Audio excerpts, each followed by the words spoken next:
Evans Fordyce Carlson was a decorated and retired United States Marine Corps general officer who was the legendary leader of Carlsons Raiders during World War II, crediting him as the forefather of one of America's first U.S.special operations forces. He is renowned for the Makin Island raid in 1942, and their long patrol behind Japanese lines on Guadalcanal, in which 488 Japanese were killed.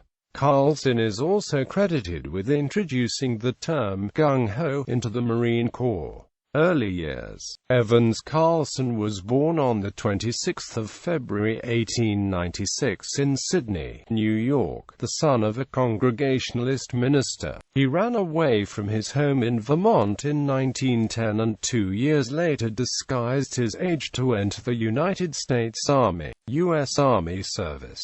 During his first enlistment in the Army, he served in the Philippines and Hawaii. He was discharged in 1916 as a top or first sergeant. Less than a year later, he returned to the Army and participated in the Mexican punitive expedition, World War I. During World War I, he saw action in France, and was awarded a wound chevron for wounds received in action. He was commissioned a second lieutenant in May 1917, and made captain of field artillery in December 1917.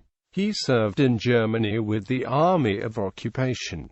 He was discharged from the Army in 1921. U.S. Marine Corps career. Carlson's career as a Marine started in 1922 when he enlisted as a private. In 1923, he was again commissioned a second lieutenant. After duty at MCB Quantico, Virginia, he sailed for Culebra, Puerto Rico in 1924 and remained there 5 months before being ordered to the West Coast for duty with the Pacific Fleet. Applying for aviation training in 1925, he went to Naval Aeronautical Station Pensacola, Florida, for instruction, but was subsequently returned to duty with ground units. He served another tour of foreign shore duty from 1927 to 1929 at Shanghai, China. Nicaragua. Carlson was ordered to Nicaragua in 1930 as an officer in the Guardia Nacional, a first lieutenant at the time. He earned his first Navy Cross for leading 12 Marines against 100 bandits in a night attack to break up a threat to his garrison. He was also commended for his actions following the 1931 earthquake at Managua, and for performance of duties as Chief of Police in 1932 and 1933. Friendship with the Roosevelts. Returning to the United States in 1933, Captain Carlson served as executive officer of the Marine Corps detachment at President Roosevelt's alternative White House on vacation retreat at Warm Springs, Georgia, where he became closely acquainted with President Franklin D. Roosevelt and his son James. Second and third China tours. After his Warm Springs tour, Carlson was posted to the 4th Marines in Shanghai. Shortly afterward, he was transferred to the Marine Detachment, American Legation, Peiping, China, where he served as adjutant and studied the Chinese language. In 1936, he returned to the United States via Japan. At home he served at Quantico while attending Marine Corps schools, and studying international law and politics at George Washington University in Washington, D.C. He went back to China for the third time in 1937 as an official student of the Chinese language and as a military observer with Chinese forces. There he was afforded the opportunity to learn the tactics of the Japanese soldier. He met Edgar Snow in China and read Snow's Red Star over China. This encounter led him to visit the Chinese Communist troop headquarters in northern China, where he met Chinese Communist leaders such as Mao Zedong, Zhou Enlai and Deng Xiaoping. Traveling thousands of miles through the interior of China with the Communist guerrillas, often on foot and horseback over the most hazardous terrain, he lived under the same primitive conditions operations. He was impressed by the tactics used by Chinese communist guerrillas to fight Japanese troops. Carlson often had liberal political views, prompting General David M. Shope to say of him, "He may be red, but he's not yellow." When Carlson left China in 1938, he was commended by the Commander-in-Chief of the Asiatic Fleet for his services. Carlson was so impressed with the danger of Japanese aggression in the Far East that in 1939, he resigned his commission as a captain in order to be free to write and lecture on that subject. When the danger he foresaw neared reality in 1941, Carlson applied to be recommissioned in the Marine Corps and was accepted with the rank of Major. World War II Carlsons Raiders.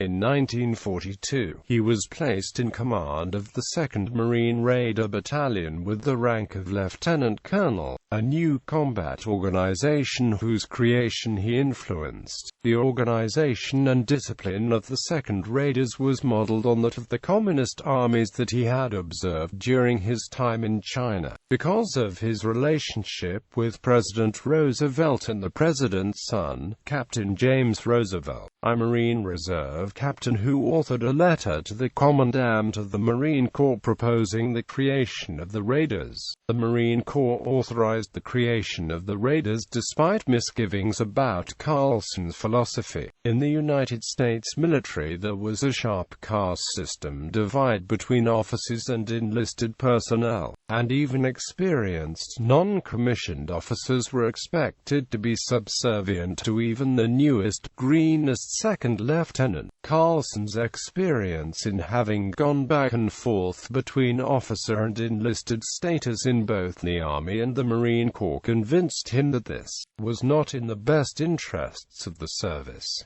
Carlson saw the communist approach as superior. Leaders were expected to serve the unit and the fighters they led, not to be served. Responsibility, not privilege, would be the key word for battalion leadership when the 2nd Raiders formed up. Using an egalitarian and team-building approach, Carlson promulgated a new way for senior NCOs to mentor junior officers and work with the officers for the betterment of the unit. Even more controversial in concept, Carlson gave his men ethical indoctrination, designed to give conviction through persuasion, describing for each man what he was fighting for and why. Of more lasting importance to the Marine Corps, Carlson also changed the organization of his squads, eschewing an 8-man squad dictated by the Marines in favor of a 10-man squad composed of a squad leader and 3 3-man fire teams, each containing a bar, a Thompson, and an M1 rifle. Carlson's leadership of the 2nd Raiders in the Makin Raid, the 17th of August 1942, earned him a 2nd Navy Cross.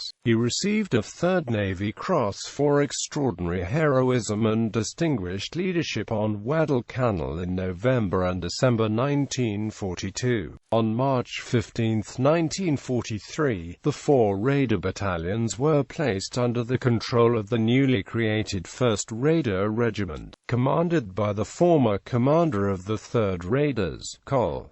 Harry B. Liversedge. A week later, Carlson was relieved as commander of the 2nd Raiders by Lt.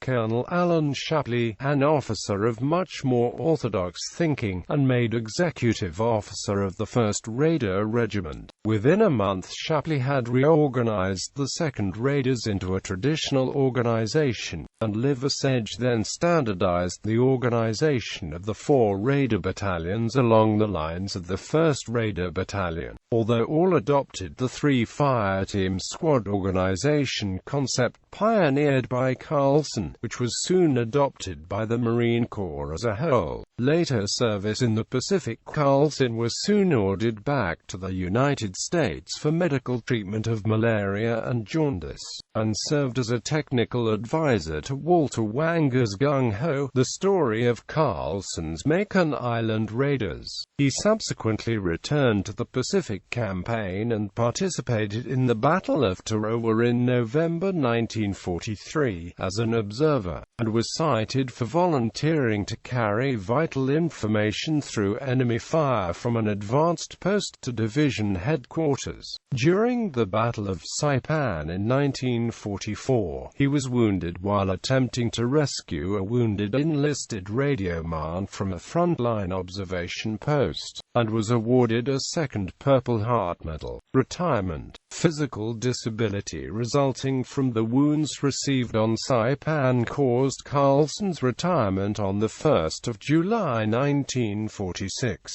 He was advanced to the rank of Brigadier General on the retired list at the time for having been specially commended for the performance of duty in actual combat. On 27 May 1947, at age 51, Carlson died as the result of a cardiac ailment at Emmanuel Hospital, Portland, Oregon. He had been living in Brightwood, Oregon, since his retirement.